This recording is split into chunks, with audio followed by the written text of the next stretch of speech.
और यही है भक्ति का स्वरूप, प्रेम दर्शना भक्ति का स्वरूप।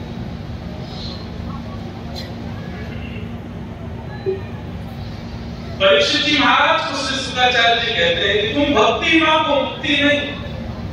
भक्ति का मतलब जीवित अवस्था में भगवान, मुक्ति का मतलब तुमको जाना पड़ेगा उनके पास, भक्ति का मतलब वो आएंगे तुम्हारे पास, वो करो जिससे उद्देश्य हमारा कथा सुनने का, वृंदावन जाने का, नाम जप करने का, गुरु शिक्षा दीक्षा लेने का यही होना चाहिए। मृत्यु का क्षण आवे उससे पहले मुझे साक्षात राजा मंडलाल दिख जाए, ये उद्देश्य। सुखदेव जी महाराज की बात मान करके परीक्षित जी ने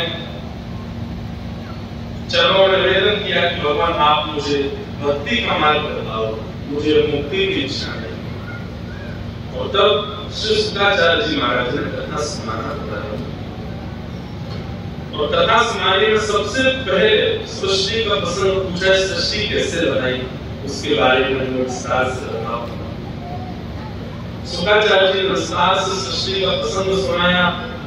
सृष्टि प्रसंग के मध्य में ही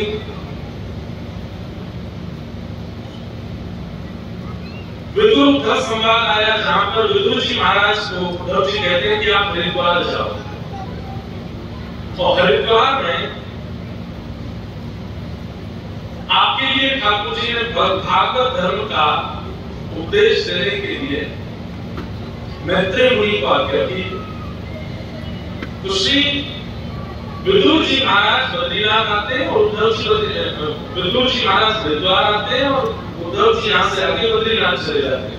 ठाकुर जी के प्रस्थान के बाद पादुका लेकर के उद्धव जी चले गए बद्रीनाथ, विदुर जी रुक जाते हैं हरिद्वार। और यहाँ श्री विदुर जी महाराज का मैत्रेय मुनि के साथ में संवाद चलता है। ठाकुर जी की 3 धाराएं हैं। एक जगह तो सूत जी महाराज कथा कर रहे हैं, सोमनाथ ऋषि सुन रहे हैं। एक जगह सुदेव जी कथा कर रहे हैं और परीक्षित सुन रहे हैं।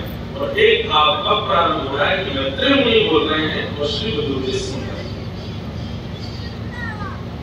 विदुर जी महाराज ने मैत्रेय मुनि से सृष्टि प्रसंग सुना, पुनः सृष्टि प्रसंग सुनाया गया।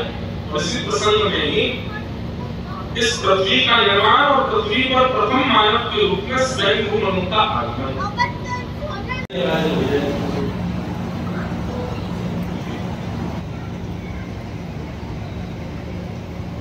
सब लोग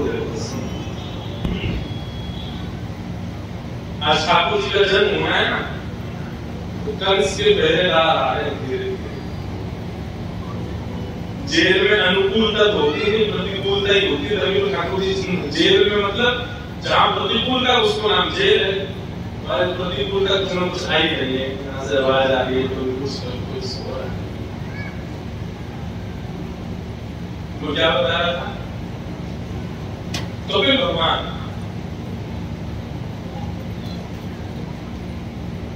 कर्दम ऋषि ऐसे ऋषि हुए हमारे भारतवर्ष के, जिन्होंने 1000 वर्ष तक तपस्या की।